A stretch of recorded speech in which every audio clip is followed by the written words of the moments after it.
1 in 5 suffer. Erase the stigma. Brain difference is not a crime. Mental health isn't just your problem. It's our problem. And now, Mental Health Mondays with Marla and Dave. Welcome to the Marla. Welcome my to goodness. Mental Health Mondays. What first? Marla is so discombobulated over there that she's confusing me. She's got all kind of devices. Anyway, I apologize. It was Dave, totally my mistake. This is Dave's show to learn how Welcome to be Mental Health Mondays with a Marla leader, and Dave. not a follower. I'm busted. Anyway, I want to remind you guys that coming up on Valentine's Day, Marla and I will be actually just talking about love, mental health, family relationships, and we got a couple of really funny surprises, some game show features in the show that day. You don't want to miss Mental Health Mondays on Valentine's Day. I want to remind you guys about the $1 a day keeps the stigma away campaign. Text the word GIVE to 818-698-1021. That's GIVE to 818-698-1021. Our guest today is really, it's like, you've heard of the royal family. And she comes from one of the royal families of R&B. Her name is Carolyn Griffey, member of Shalamar. She's the daughter of Carrie Lucas and Solar Records founder Dick Griffey.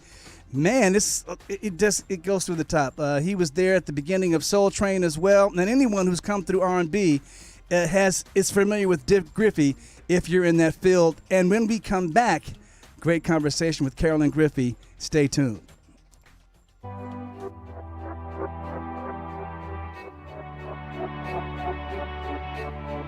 Help someone who is struggling by supporting the National Alliance on Mental Illness and be a part of the 𝘴𝘵𝘦𝘦𝘱𝘴 effect.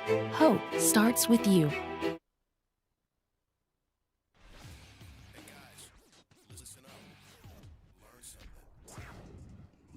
All right, as promised, we welcome Carolyn Griffey to the show, Mental Health Mondays with Marla and Dave. That applause is for you, young lady. Carolyn, yeah. So do us a favor, because here's what happens. So we want you to, no, you don't have to move your seat, but this mic can do a lot of fun stuff. There you go, as close as you can. I like that. I don't know about a lot of fun stuff, but hey, that's one feature of the microphone. This is a universal mic. Before we even open the show, I want to take one quick second at the top of the show to say this. Mental Health Monday, which is focused on mental health.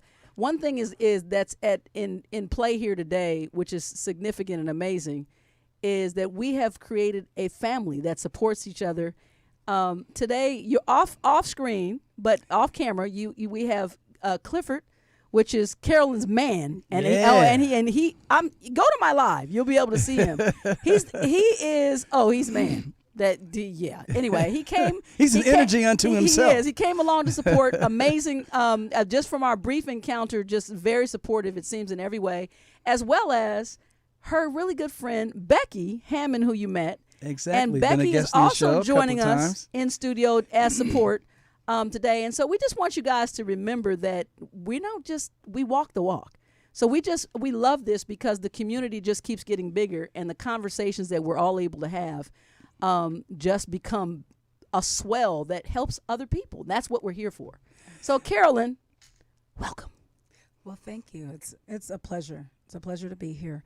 And it's so funny because I didn't even think when Becky had brought it up to me that I would even be on here, because I used to watch you. Wow. I did. But but it's amazing how it comes up, and God just makes no mistakes. And even when we're running and we're not paying attention, how he does things is so amazing to me, because Becky knows my story. She and I would like to say that we were like kids, because we have gone through a lifetime of things together. And I'm going to try to get through this broadcast without crying, but I can't promise anything. Well, we just lashes, let us know. Look, come through, lashes. Come through. You have a that personal sounds like fanner an invention. here. We can fan your tears away. I might invent some lashes that actually dry the tears away. Oh, right there. That's a good idea. You heard it first. But it's funny, because after losing my father, I've realized how many black men, African-American men, do not address mental illness. or they don't even, and it's not even just African American men, just men, because you guys are strong, and you guys are always asked to just take care of everything and do everything. But the thing is, nobody thinks about men going through. It's always the woman, because we're emotional and we emote. And right. But the thing is, I always said, you know what, I want to start something called Suffering in Silence, because I think about Donny Hathaway and what he suffered. And people just look, oh, this person, they did drugs, or this person, they did that. They don't know what the struggle was. A lot of times, and for me, my when I was doing drugs, the thing is, unfortunately, my thing wasn't, to escape. I just like doing drugs. Right. and partying is fun. And it was fun. And it was when I was singing with Pastor Andre Crouch. Of course, it's a long story, but I got reborn. I mean, from 𝘬𝘸𝘦𝘦𝘱𝘴 taking me to church and making me do certain things and tarry and receive God and singing with Pastor Crouch. I remember when I was going through the deliverance, and we can fast forward because, honey, I went to jail, everything. Wow. Everything. We've had all those experiences, by the way, in our family. So there's nothing you can tell us here. All things emotional are permitted, including crying. But this lady said to me, you have to get your paper signed. And she said, it must have been terrible for you getting high. She goes, I can't imagine. She goes, I can't even look at you. I was on TBN, by the way, going through diversion. I was singing on TBN with the world's greatest gospel artist in the world in diversion. And Charlie Wilson's, his wife's brother was over the whole program. Wow. Another one of my favorites. Right. So the thing is, and when she looked at me and said that, I said, honey, I didn't hate being high. I love being high. It's coming down that I couldn't take. Because when I was coming down, that's when emotionally everything started ripping through me. And I couldn't control my emotions. So ever since then, I have been on this journey, on this path, whether it's through ministry, whether it's through anything, whether it's through breaking down, losing it, any means possible, really studying myself and getting in that closet with God and myself and starting to figure out where this comes from and how to control it, because I was always told you have to be on medication, you have to do this, you have to do that. And after being on drugs, I'm strong-willed. Carolyn, I'm inspired. I got to ask you this question right now because it's pertinent. Yes, ma'am. What was your turning? What was the? Do you have a moment? Okay, here we go. What is that moment that you were like, wait a minute? On the phone with Howard Hewitt, 2 a.m. I'm talking to Howard, and I am high. Driving to the store in my apartment in Chatsworth, and I had a neighbor of mine who was a drug dealer, I didn't realize, in the car. I just wanted to go get some toilet paper because I was coming from the club in Hollywood and right around the corner from Chatsworth Elementary, that little, the little Arco right there. So I pulled in to get some toilet paper, and the police is watching me. You know what happened? I was out of town. I came back. The tags were expired. On my car. And I saw the cop, and I was like, I'm always looking around. And I said, let me wait. He waited for me. He saw you waiting. He saw me waiting. But it was all God's intervention. Long story short, I'm talking to Howard. I was like, Howard, oh my God, the cop's behind me. I got to call you. I'll call you back. Howard never heard from me for about 2 days. Wow. I got to jail. Long story short, this guy had it taped to his feet, they had meth everywhere, all over him.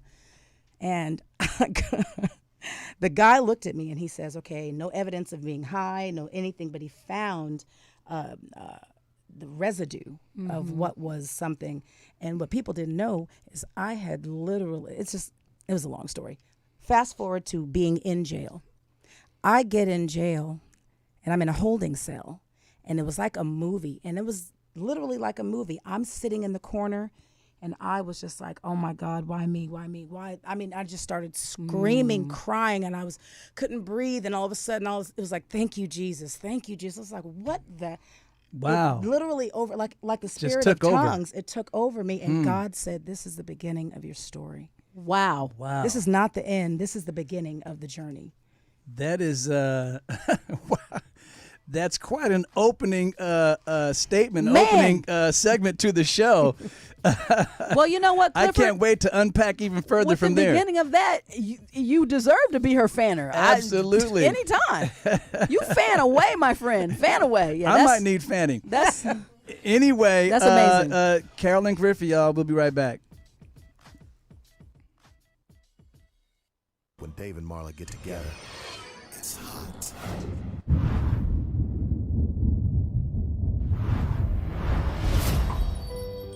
You may not realize it, but these words, often used to describe someone with a mental health condition, can be very harmful. In a country where 1 in 5 people are affected by a mental health condition, it's time for all of us to step up and change the conversation. Just because someone's struggle isn't obvious on the outside doesn't mean they aren't hurting on the inside. We need to see the person, not the condition. Join with me, pledge to be stigma-free.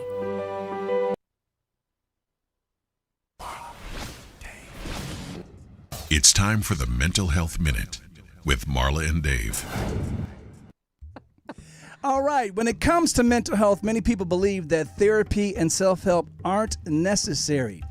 When a simple prescription or a pill will suffice. The fact is, specific treatment for mental health problems varies depending on the individual and could include medication, therapy, and in many cases, both, according to mentalhealth.gov. Many individuals choose to build and work with a support system during the healing and recovery process. Having a good support system, as we mentioned earlier, who sits in the studio with us, and engaging with trustworthy people are key elements to successfully talking about your own mental health, and often the first step to helping you heal, grow, and recover. A support system can include a trained mental health professional, a parent or a family member, a teacher, or even a faith leader, a pastor or a rabbi. When building a support system, remember, in addition to good advice, look for someone who can assist you in taking action that will actually help. This message is brought to you by Mental Health Mondays with Marla and Dave.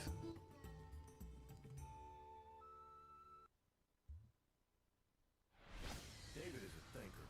I never do anything without thinking about it first. Marla is a feeler. I basically wear my personality on my sleeve. But when Marla and Dave get together, it's like a match dancing with a firecracker. All right, as promised, we are back with Carolyn Griffey. Carolyn, that was quite an opening segment because we didn't even really get it. We brought up, you mentioned 𝘬𝘕𝘥𝘢, who has been a guest on our show before. Wow. We were talking about the Marla and Dave show. Mm-hmm. He was on there several times, and we go way back. But with Shalamar, what was life like growing up in the Griffey household? It was amazing. It was really amazing. And I just mentioned the fact that it's something you don't think about until later. Because when you're growing up, you're just growing up. Right. You're just experiencing. I mean, having Michael Jackson, as, somebody that, comes to a concert or comes and talks to you, or hey, come into the house or something is not a big deal. Right. The Whispers come in to rehearse at your house. But and the crazy thing is, and my friend can attest to this, people in school used to tease me because Shalamar was my favorite group. I used to wear Shalamar pens, Shalamar T-shirts, Shalamar everything. I thought I was going to grow up and marry Howard Hewitt. Sorry, Howard. That's gross. That was during her growing phase. That was a growing phase. So it was like, but it was amazing because to be a part of a legacy in that history during a time when we didn't even realize what was happening, and to be so many years ahead of this now, and really the story of me even being in Shalamar, it's something I never thought I would do. I didn't want to do it. My father weren't you made in another me. group before, at the very beginning of your career? I was in a group called Absolute. Absolute. Absolute. Okay. And that was put together, of course, by, it was my friend and I at that time. And she was the white girl and I was the black girl. But the funny thing was she was the soul. I used to call her, she was the wheat and I was the Wonder Bread. Hilarious. Wheat and Wonder. Wonder Wheat. Wonder Wheat. So, yeah. Well, it's funny because what would be considered name dropping for you is really just family members, really. Life. You know what I mean? And you guys know, being in the industry, that's true.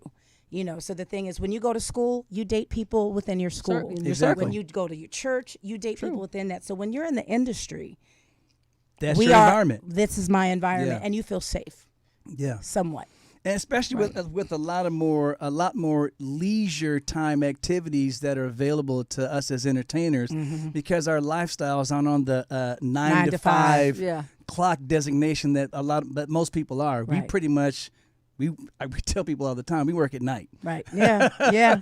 We hang out and we sleep during the day, but we work at night. Or even more, I would add to that, you, in a lot of cases, entertainers to this degree, you work when inspired. Exactly. Sometimes that could be weeks and months. Yeah, there's no when COVID hit, time I was paradigm. like, dude, are you still on the corner of that couch? You don't have anywhere to go? No concerts in Africa? Nowhere? You can't. You're still over there.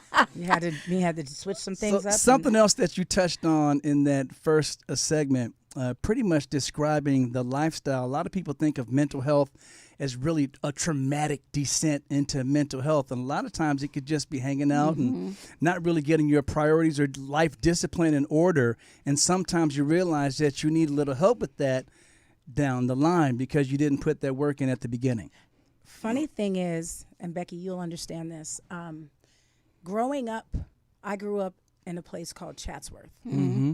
You guys are We know exactly where that is, right? Right. It's a suburb of greater Los Angeles for those who are watching. In the valley. Who don't So know. the thing is, you have to understand, I am being raised at the helm of this big, my father did coin the phrase African American during the Jesse Jackson campaign. Come on now. During that time in his speech, that's a whole nother story back then. But during that time, when I've got my dad and his, and Uncle Jesse, Uncle Jesse Jackson would be at the house at a given time, and I've got this extreme black heritage, at our feet. But I'm living in an area where there's not a whole lot of black people. Still. So, and now listen, and I'm the only girl living up in Monterey Estates riding horses. I didn't have much to choose from because most of my friends got bussed in. Right. So what my On the weekend, they're gone. Besides the younger stuff, what became my mental struggle was how to adapt.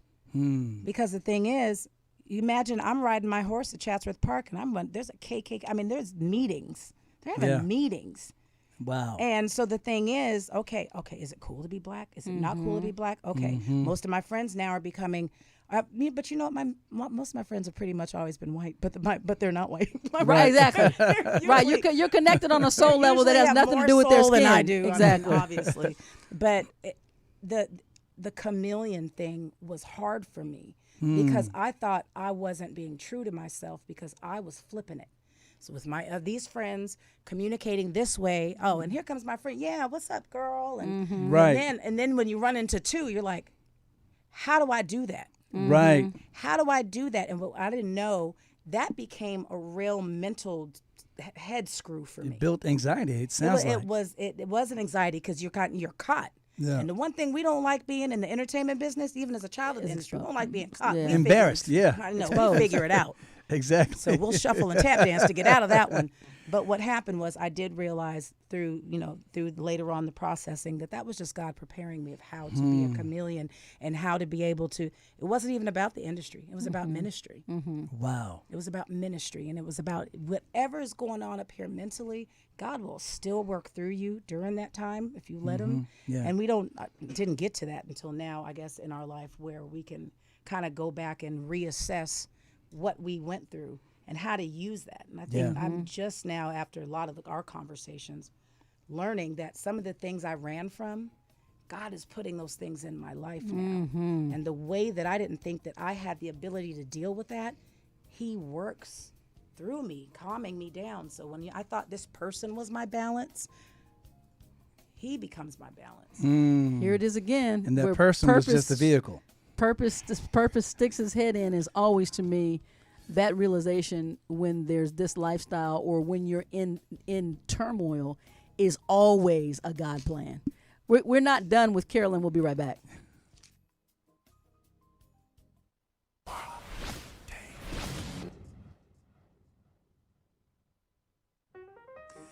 All right, that fun music lets you know it's a very specific time. Marla, what time is it? It's poll time. Hey, you know what, Dave? Marla, where's your dance? Because Where's I'm your dressed. dance? Because I'm dressed for the moment. I'm taking it back. I I think we feel should. like I got the wrong hat on. I'm not matching Well, my hat. Y'all's The hats closer are we the get to same. Valentine's Day, the pole dance could be a little bit uncool for anyway. I get my own pole dance. Oh, but let's hit our poll. or maybe she does. Let's hit. Okay. No, this is no. This is very PG. Let us hit our poll time. All right. Our poll time song. Oh, It's poll Poll time. I'm poll. Yes, It's whatever you say. poll time. Okay, so Okay. anyway, we haven't we done can't- that in we so said- long. we don't even know what Marla we're doing doesn't anymore. realize that Dave's- whatever note she sings, I will sing the harmony, not the other way around. Anyway, I'm so not gonna take 6. What can I tell you? anyway, again. we got to pull that one out of blast from the past. Last week we asked you what percentage of mental health disorders show first signs before a young person turns 14 years old. Now, our guest Stan. He guessed 50%. He guessed it correct. He was kind of hemming and, But he did. I almost wanted to tell him he was right.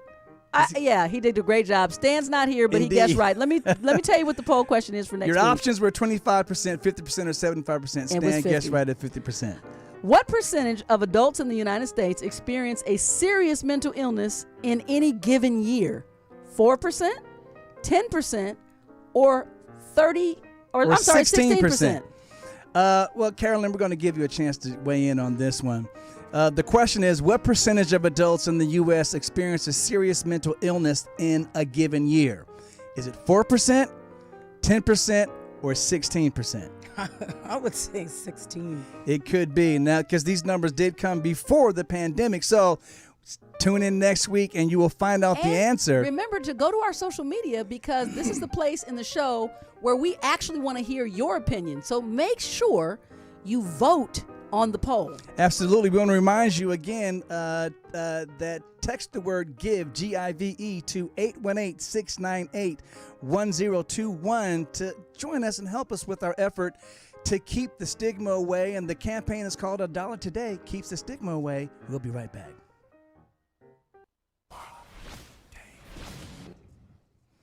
All right, so we're just out of practice. That Marla and Dave show, we can't get it back. Go right now. It's poll time. See, just like that. Oh my Anyway. goodness! You can't train them up, ladies. No matter how hard you try. What? You're the master musician. You should have been able to follow me into the depths of hell. See, women are so wily with their cracks. I can't even tell whether I was complimented or put down. That's just the way it is. As a man, anyway. I'm tiptoeing out of it. Valentine's Day is going to be fun. And you did escape, Carolyn, because we know you can sing. You just be glad we didn't snatch that's you true. into We that. should have had a trio. But I want to remind you guys that every time that Carolyn is talking to somebody in the studio, we want to remind you that erasing the stigma is real for us. So if someone comes in and says, I want my friends in, I need my support system, I need my family in there, it's fine with us, whatever makes you feel comfortable. And that is the way we, as a general public, should care about anyone going through any type of issue. Instead of castigating them and putting them down and pointing out ways that they're different from us, we need to embrace whatever they are and whatever they're bringing to the table, accept them and help them get through it. Anyway, Carolyn, I just wanted to throw that in there. We're back to you, but I just wanted to have you just continue in this final segment about, here's what has jumped out to me, that everyone has a different definition of their differences, or what in some cases may be suffering. And you've been phenomenal, because basically everyone else tends to assign that, oh girl, you were doing drugs, it looks like this, and you were like, look, actually I had a different path, but drugs themselves made me happy. That's a confession that, in other words, this is the thing that we all need to understand, that mental wellness is actually a process and a journey that is unique to an individual. Absolutely. And it's so funny, because the crazy thing is the traumatic things that I have gone through, like as a child, like the PTSD I have, started rearing its head in meetings.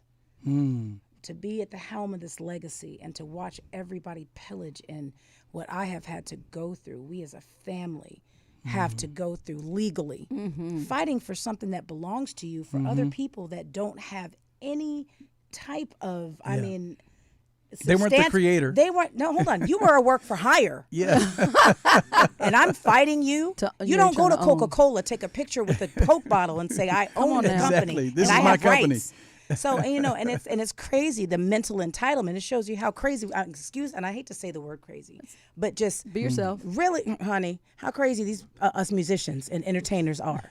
And really how twisted we are. But the thing is, as much as each time I always have to go back to God, and God putting certain people in my life, like Becky. It's like I've watched her go through things that make what I've gone through just minimal. It's an equalizer.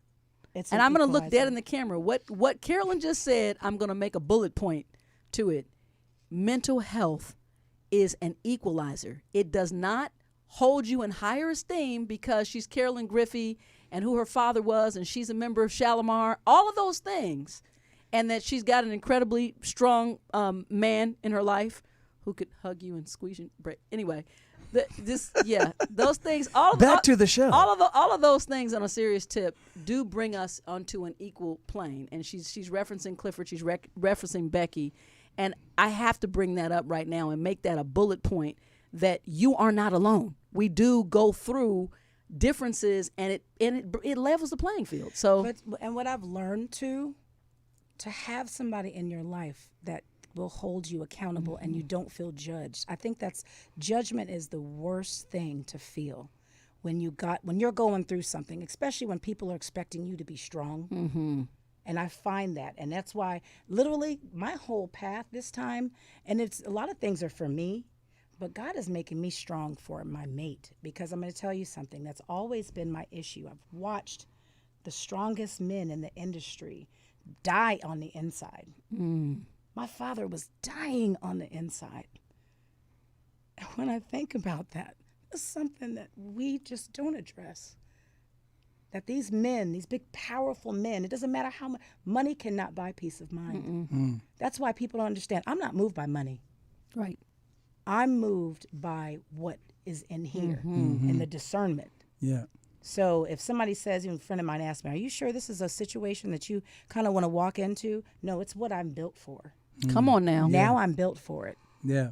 Well, the good thing about your story and what you've been sharing with us today is that there's a faith element that adds even more of a boost to mental wellness if you allow it to. You can't. And do that it is without when it. you come up with the concept like all things work together for the good. For those to those that love the Lord. And we understand that is because some of the struggles and some of the things that could really tear you down that happened in your past. If you're a believer, you can then use those things, and we understand that God uses those things sometimes to build you up. Even you when can't we walk get away muscle from them. without resistance. Right. Because don't think during this process that I haven't walked away. There's days I don't pray.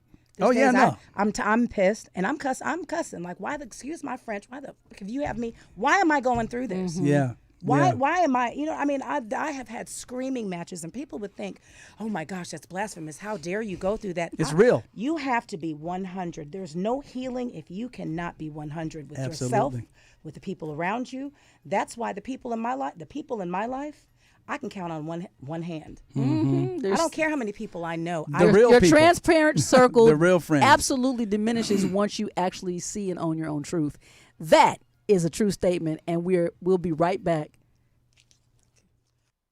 Bad. Worthless. Don't trust them. They'll hurt you. You're worthless. It's pointless.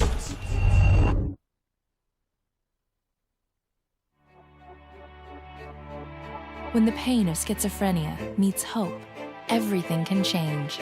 Help someone who is struggling by supporting the National Alliance on Mental Illness and be a part of the 𝘬𝘦𝘦𝘱𝘴 effect. Hope starts with you. It's raw, real, and unfiltered. All right, we are back. Oh man, we're gonna have to have Carolyn back. We're gonna have to have you back because I feel like we're just scratching the surface. We are, and this is the problem that this is our actual total problem. But we're grateful. Gratitude.